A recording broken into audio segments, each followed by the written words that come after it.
नमस्कार किसान भाइयों, आप सुन रहे हैं रेडियो अदन 90.4, आपके साथ आपकी आवाज़, और मैं आपकी दोस्त निधि। किसान भाइयों और बहनों, हम सभी जानते हैं कि अच्छी फसल के लिए उर्वरक देना ज़रूरी है, लेकिन क्या आप जानते हैं कि सिर्फ उर्वरक देना ही काफ़ी नहीं। असली बात यह है संतुलित तरीके से उर्वरकों का प्रयोग करना। जी, इससे तो आप जान ही गए होंगे। आज का हमारा विषय है कृषि में संतुलित उर्वरकों का प्रयोग और उसका महत्व। आज हमारे साथ स्टूडियो में मौजूद हैं डॉक्टर प्रवीण चरण, निदेशक प्रसार, श्वार्ट्ज, प्रयागराज। सर, आपका बहुत बहुत स्वागत है हमारे स्टूडियो में।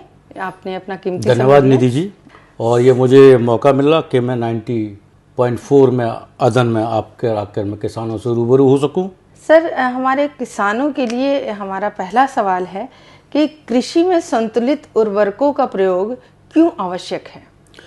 ये बहुत ही अच्छा आपका सवाल है मैडम, क्योंकि आज कृषि जो है एक व्यवसाय बन गया है।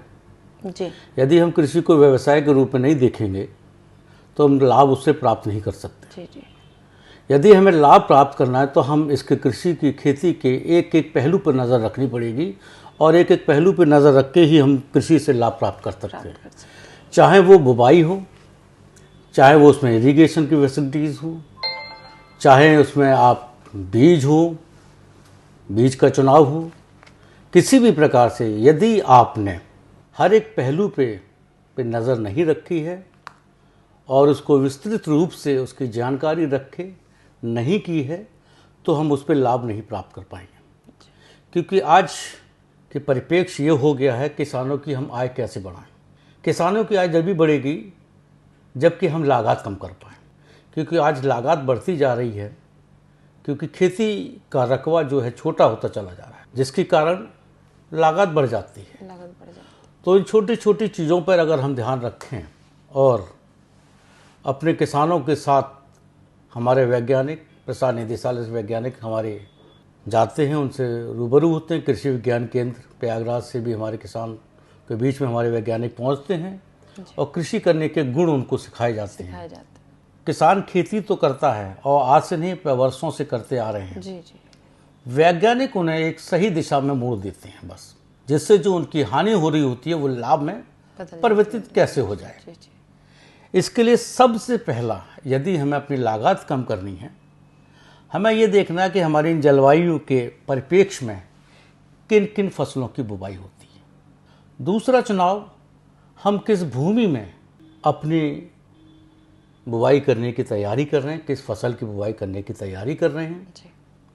तीसरी बात, हम जो बुवाई कर रहे हैं किन फसलों का हमने चयन किया है, चयन के साथ साथ किन किस्मों का हमने उनको हम बो रहे हैं, क्या हमारे क्षेत्र के लिए वो किस्में सही हैं या नहीं है। क्योंकि हमें बीज तो कहीं से भी प्राप्त हो जाता है, हमारे किसान जाते हैं और दुकानदार क्या कहता है कि बहुत ही अच्छा बीज है साहब, ले जाइए, और काफ़ी महंगा भी मिलता है। क्या उस बीज का परीक्षण हुआ है? परीक्षण हुआ है तो उसकी परसेंटेज कितना जमाव का है, ये सारी डिटेल्स उस पैक के ऊपर लिखी होनी चाहिए, और लिखी होती है। अगर नहीं लिखी हुई है तो बीज निश्चित वो सही जगह से नहीं प्राप्त हुआ है। तो हमारे किसान भाई इस बात पे भी ध्यान दें। दूसरी चीज़, यहाँ तक आते संतुलित उर्वरकों का प्रयोग कैसे करें। तमाम उन दवाइयों का प्रयोग हो रहा है, बहुत तेज़ी से प्रयोग हो रहा है, जो कि मनुष्य के जीवन के लिए हानिकारक बनती जा रही है। उसका कारण यही है जानकारी का अभाव। जानकारी प्राप्त हो जाएगी तो निश्चित हम उस पर कंट्रोल कर सकते हैं। दूसरी चीज़, हम कहाँ पर बुवाई कर रहे हैं और कैसे बुवाई। सबसे पहला काम, हमें कोई बुवाई करनी तो हमें उस खेत का, उस अपने एरिया का हमें मिट्टी परीक्षण जरूर कराना चाहिए। जैसे हम आप निश्चित बीमार पड़ते हैं जी, और जब हमारा और आपका रोग नहीं पकड़ में आता है तो हम जाते हैं लैब पे टेस्ट कराने। उसी प्रकार से अगर हमारी ज़मीन के अंदर, भूमि के अंदर किसी भी तत्व की कमी है तो उसी से पकड़ में आती है। जी जी। हम खूब यूरिया डालें या NPK डाल रहे हैं और हमारे ज़मीन के अंदर कुछ और कमी है तो हमारी उत्पादकता नहीं बढ़ पाएगी। और हम बड़े खुश होकर ये बता देते हैं कि हमने क्या है, यूरिया 2 कट्टा यूरिया डाली है, लगभग 300 रुपये का एक कट्टा इस समय आ रहा है। जी जी। यानी कि आपको ज़रूरत नहीं थी 600 रुपये की बर्बाद करने की।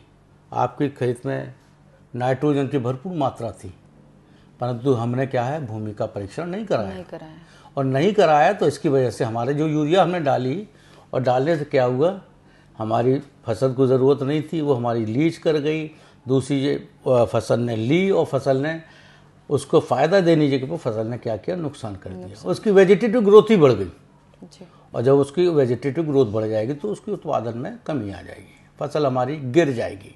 अगर उस पर बालियाँ आएंगी, फल आएगा तो गिर जाएगी जब लंबाई, क्योंकि एक निश्चित एक फसल की हाइट होती है, उसकी फ्रूटिंग होती है, तो ये नुकसान हो गया। जी। दूसरे तो हमारे पैसे का नुकसान हुआ। तीसरा हमारी फसल बढ़ी तो फसल जब हमारी गिर गई तो गिरने से क्या हुआ, उत्पादन में भी कमी आ गई।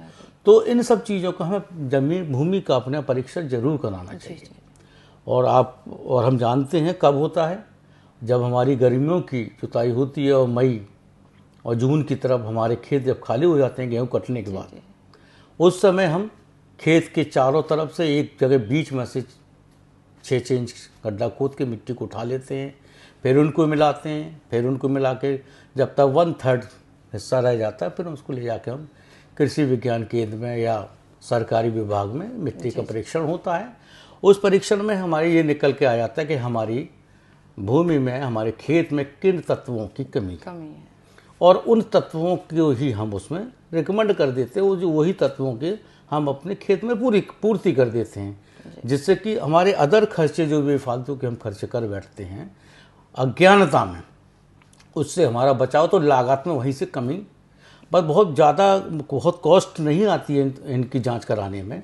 कहीं के कृषि विज्ञान के अंदर फ्री में भी होते हैं, बहुत नॉमिनल चार्ज होते हैं, 10, 20, 50 रुपये करके, और हम इसको 1 साल 2 साल तक के लिए, हमें 3 साल तक के लिए पर्याप्त रहता है वो। जी। तो अगर 100-150 रुपये में हम 3 साल के लिए अगर हमको ये पता लग जाए कि हमारी भूमि में किस तत्वों की कमी है, तो हम उनकी पूर्ति करके और हम अपनी खेती को अपने खेत को हेल्दी बना सकते हैं। तो हमारे किसान भाइयों, ये जो हमारे बहुत ही अच्छा सुझाव है, जो कि हर साल जो है मई और जून के महीने में अपने जो भूमि है परीक्षण जो है उसका ज़रूर कराएं, क्योंकि इससे आपकी लागत जो है वो बचेगी। तो हमारे किसान भाइयों की तरफ से हमारा दूसरा सवाल है, कृषि में कम लागत कैसे करें तथा अधिक उत्पादन या मुनाफा कैसे करें? ये बहुत ही अच्छा सवाल है मैडम आपका जी। क्योंकि आज की परिस्थितियाँ ये हो गई, लागत हमारी बढ़ती चली जा रही है। तो मैंने जैसा अभी आपसे कहा कि हमें अपनी भूमि की जांच करना आवश्यक है, हम किन फसलों का चुनाव कर रहे हैं, बुवाई का समय क्या है, बहुत सी चीज़ें निर्भर करती हैं। क्योंकि हमारे वैज्ञानिक जो बताते हैं कि जैसे सपोज करिए अभी हम आपको बताते हैं कि गेहूं की बुवाई हमें 15 नवंबर से 15 दिसंबर तक कर लेनी चाहिए। जी। और हम उस बीच में अगर नहीं कर पाते हैं, अमूमन होता क्या है कि हमारे किसान भाई कहीं जाते हैं और जो है बीज लेकर आ जाते हैं, और उन्होंने दिसंबर में लास्ट में या जनवरी फर्स्ट वीक में अपना गेहूँ बो दिया। उन्हें इस बात की जानकारी नहीं है कि जो गेहूँ की फसल जो बीज लेकर आए वो कौन से समय का है, क्योंकि दुकानदार को तो अपनी चीज़ बेचने से मतलब होता है और वो अपने बेच देता है। यदि अर्ली क्रॉप है तो हमें अर्ली ही बोनी है उसको, और मध्य की है तो हमें मध्य में बोनी है, और लेट वैरायटी है तो लेट वैरायटी बोनी है। तो हमें ये ध्यान रखना चाहिए कब हम बुवाई कर रहे हैं। अगर लेट वैरायटी है तो हमको लेट वैरायटी ही बोनी चाहिए, यानी अर्ली वाले को हम लेट में ला के बो दें तो क्या होगा, उससे उत्पादन में कमी आ जाएगी। क्योंकि फसल की बढ़वार के लिए एक निश्चित समय चाहिए, और उस फसल के लिए एक निश्चित समय है, उतने तक वो बढ़ेगी, और बढ़ने के बाद तभी उस पर फ्रूटिंग अच्छी होगी। तो इस चीज़ का हमें ध्यान रखना। बुवाई के समय पे सबसे पहली बात है कि हमें समय पे बुवाई करनी है। यदि गेहूं के बुवाई हम करते हैं और गेहूं की बुवाई हमारी अगर लेट हो जाती है, यदि जैसे 22 से 23 डिग्री टेम्परेचर गेहूं के लिए पर्याप्त होता है, और 23 डिग्री टेम्परेचर से जैसे ही अगर 24 डिग्री टेम्परेचर अगर हो जाएगा तो ये सोचिए निश्चित गेहूं के उत्पादन में कमी आ जाएगी। क्योंकि उत्पादन में कमी क्यों आई, 1 डिग्री टेम्परेचर में 10 से 15% उत्पादन गिर जाएगा। तो समय पे बुवाई बहुत ही ज़रूरी है। कृषि जैसे हम कंपनियों में या कहीं देखते हैं मशीनों में हर चीज़ एक समय से चलती है, एक रोटेशन है उनका, टाइम से इसमें ऐसे घूमती रहती है और वो प्रोडक्ट निकल के आता है। इसी प्रकार से खेती में भी एक समय है, हमें समय से बुवाई करनी है, समय से इरिगेशन देना, समय से उनमें खाद देना, समय से हमें पानी देना है, समय पे निश्चित है।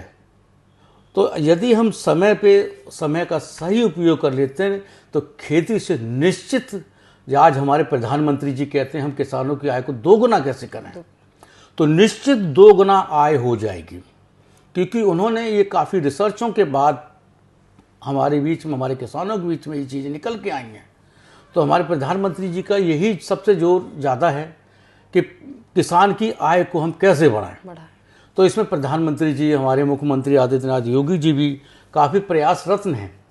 पहले क्या होता था, समय पर बीज प्राप्त नहीं हो पाता था, समय पे खाद, आज ये सारी चीज़ें उन्होंने समय पे उपलब्ध करा दी है, तो निश्चित किसानों की आय दोगुनी हो जाएगी। सर, किसानों की बात कर रहे हैं जहाँ पे, तो प्रधानमंत्री जी की तरफ से कोई स्कीम आई है किसानों के लिए? देखिए, किसानों के लिए बहुत ही स्कीम हैं, तरह तरह की स्कीम आई हैं। हर विभाग में जो है भारत सरकार ने स्कीमें दी हैं। जी। उत्तर प्रदेश सरकार ने भी स्कीमें दी हैं। तो किसान हमारे जो हैं उनका लाभ भी प्राप्त कर रहे हैं। जी।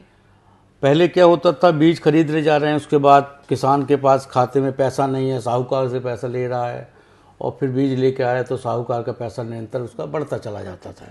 आज क्या है, साल में 3 क्रॉप हमारी होती हैं, उन 3 क्रॉपों के हिसाब से साल में उन किसानों के पास किस्तें आ जाती है, पैसा आता है। अच्छा। वो अपना बीज खरीद सकता है, जिससे वो साहूकार के पैसा लेने से बच जाता है। तो ये बहुत ही अच्छे लाभ हैं। कृषि यंत्रों में भी तमाम तरह की सब्सिडी मिल रही है किसानों को, तो उसमें भी वो सब्सिडी प्राप्त करके अपने कृषि यंत्रों को खरीद सकते हैं, चाहे वो छोटे हों चाहे वो बड़े हों। ट्रैक्टर्स हैं, तमाम तरह के यंत्र हैं जो कि एग्रीकल्चर टूल्स कहलाते हैं, वो भी खरीद सकता है, उनमें भी छूट मिल रही है। साथ के साथ बीज पे भी छूट प्राप्त हो रही है जी। बीज खरीद सकता है छूट के माध्यम से, उसमें भी उनको किसानों को छूट मिल रही है। जी।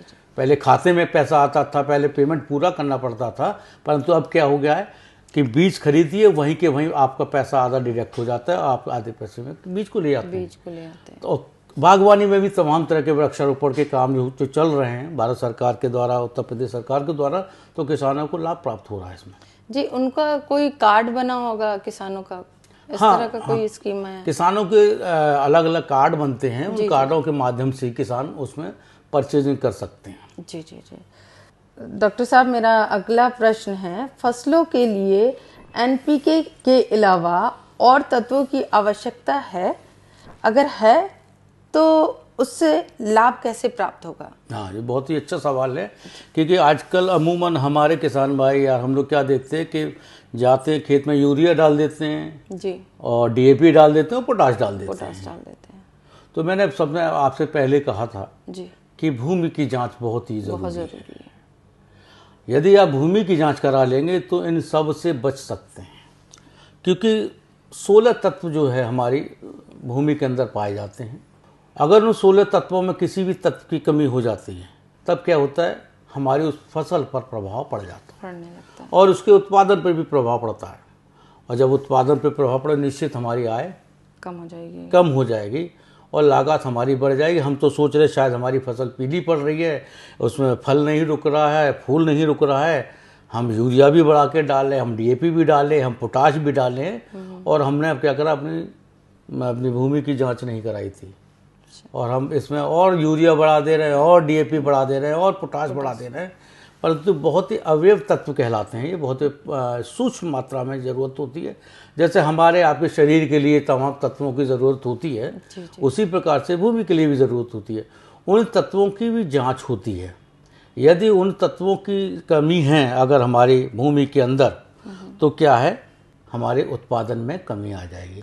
उन तत्वों में जैसे कि आप जानते हैं तांबा, तांबे की भी ज़रूरत है हमारी, लोहे की भी ज़रूरत है हमारी भूमि में, मैग्नीशियम की ज़रूरत है हमारी भूमि में, बोरोन की कमी की ज़रूरत है। तो ऐसे बहुत 16 तत्व हैं जो कि इनमें हमारी ज़मीन के अंदर पाए जाते हैं, जिससे कि हमारी फसलों को सूक्ष्म मात्रा में उनकी आवश्यकता होती है, परंतु आवश्यकता होती है। अगर उनकी कमी है तो उत्पादन में निश्चित ही कमी आएगी। जी डॉक्टर साहब, आपने हमें बहुत ही अच्छा हमारे किसान भाइयों को बताया।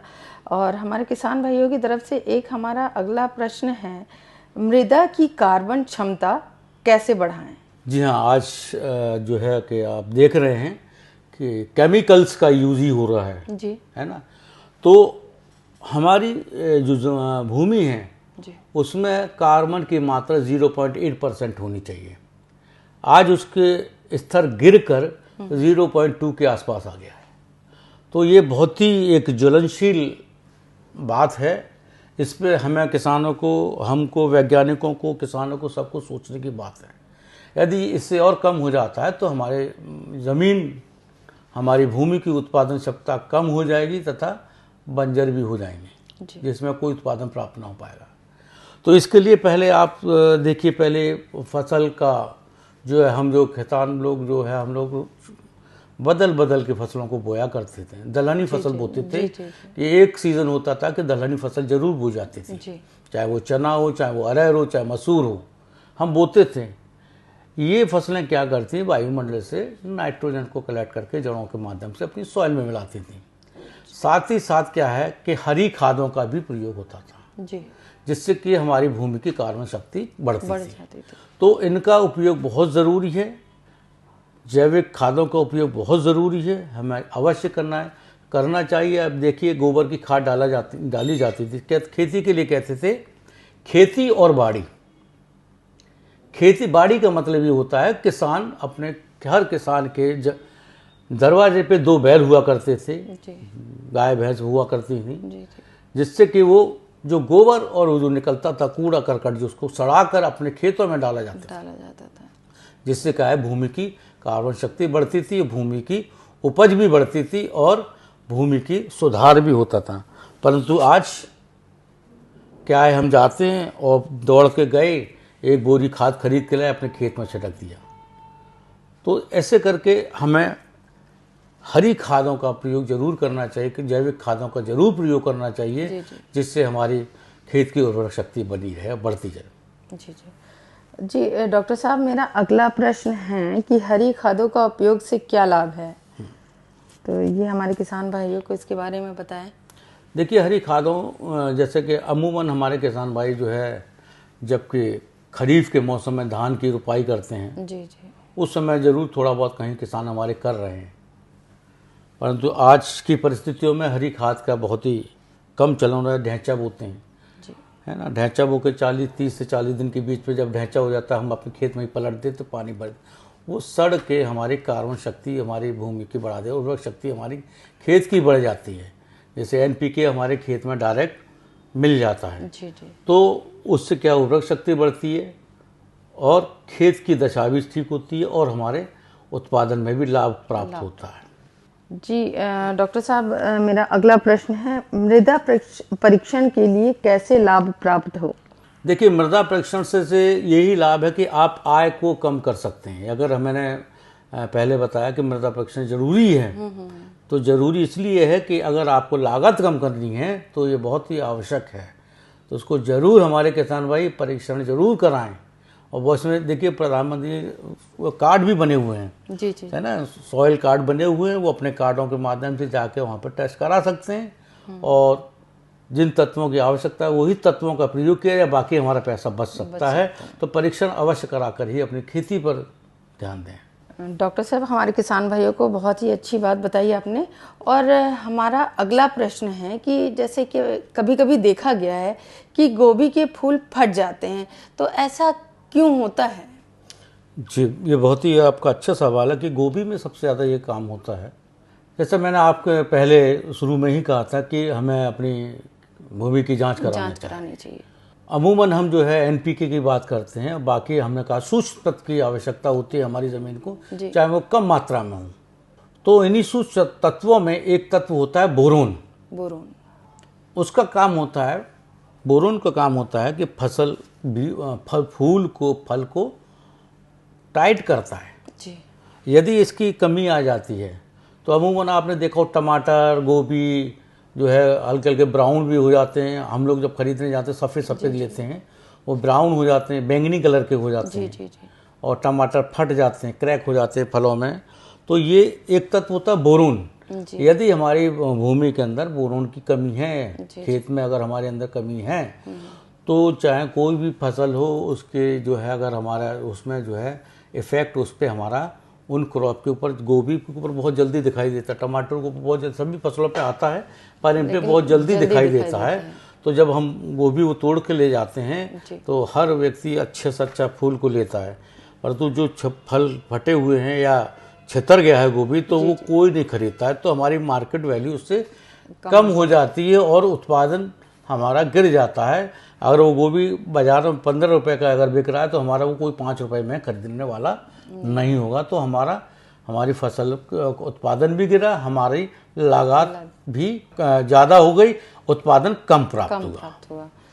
जी डॉक्टर साहब, हमने देखा है अक्सर ही गांव में कि धान में जो पत्तियां पीली पड़ जाती हैं धान की, तो वो किस कारण से होती हैं? देखिए, धान की पत्तियां पीली पड़ जाने का कारण ये होता है कि जब हम अगर बीज की बुवाई कर रहे हैं, अपने बिहन डाल रहे हैं, उस समय विशेष ध्यान रखना पड़ता है जिंक का। जिंक एक तत्व है जो कि हमें डालना है जी।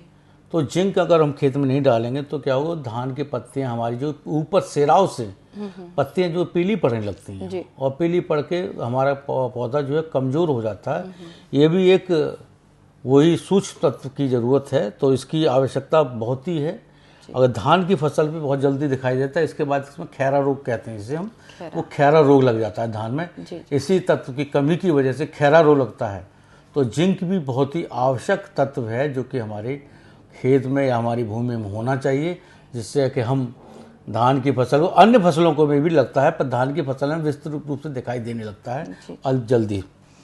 जी डॉक्टर साहब, आपने बहुत अच्छी बात बताई है। और हमारे किसान भाइयों को ये बताइए कि जैसे फसलों के दाने पतले हो जाते हैं तो ये किस तत्व की कमी के कारण होते हैं? ये दाने जो पतले हो जाते हैं, इसका एक बहुत बड़ा कारण यही है कि आपने सारा कुछ डाला है आपने जी। बहुत बढ़िया पोटाश डाले, दाने चमकीले होंगे साहब, आपने सोच रहे हैं, आपने डीएपी बहुत अच्छी डाली है, हमें मोटे होंगे, बहुत सब कुछ डाला है, परंतु अगर जो है एक मैग्नीशियम है जो हमारी सॉइल में सूक्ष्म तत्व पाया जाता है जी।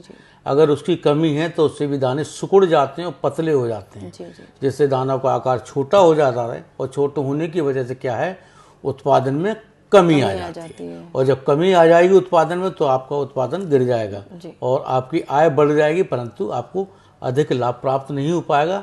तो जब मैं शुरू में आपसे कह रहा हूँ कि जरूर से अपनी भूमि की जांच कराएं, जांच कराने के बाद ही अपने फसलों का चुनाव करें। किसान भाइयों, हमारे डॉक्टर साहब कहते हैं कि अगर आप 4 बातों का ध्यान रखें तो आपकी फसल हमेशा बेहतर होगी, जैसे कि सही स्रोत यानी सही प्रकार का उर्वरक चुनना, दूसरा सही मात्रा यानी मिट्टी की रिपोर्ट के अनुसार उर्वरकों का चुनाव, तीसरा सही समय यानी बिजाई, फूल और दाने के भरने का वक्त, चौथा सही जगह यानी उर्वरकों को ठीक जगह पर देना। इन 4 बातों से मिट्टी की सेहत बनी रहती है और फसल की उपज भी बढ़ती है। तो डॉक्टर साहब, जैसा कि हमारे किसान भाइयों को अगर अपनी आमदनी बढ़ानी है तो कृषि में संतुलित उर्वरकों का प्रयोग जो है वो करना ज़रूरी है। बिल्कुल बिल्कुल मैडम, बिल्कुल। बगैर संतुलित उर्वरकों का उपयोग नहीं करेंगे तो क्या है कि लागत बढ़ जाएगी और आमदनी कम हो जाएगी। अगर हम उनका उपयोग करते हैं तो हमारी लागत कम हो जाएगी, आमदनी बढ़ जाएगी। इन्हीं के साथ मैं किसान भाइयों को नमस्कार। नमस्कार सर। किसान भाइयों, याद रखिए, आज की फसल ही नहीं कल की मिट्टी भी आपकी है। अगर आज हम उर्वरक का संतुलित प्रयोग करेंगे तो आने वाली पीढ़ियों के लिए भी ज़मीन उपजाऊ बनी रहेगी। तो दोस्तों, आज हमने जाना कि संतुलित उर्वरक क्यों ज़रूरी है और इसका इस्तेमाल कैसे करना चाहिए। अगली बार जब भी आप खेत में उर्वरक डालें तो पहले मिट्टी की जांच कराएं और संतुलित योजना बनाएं। मैं आपकी दोस्त निधि और आप सुन रहे हैं रेडियो अदन 90.4 आपके साथ आपकी आवाज़। फिर मिलेंगे एक नए विषय के साथ, तब तक दीजिए इजाज़त। नमस्कार।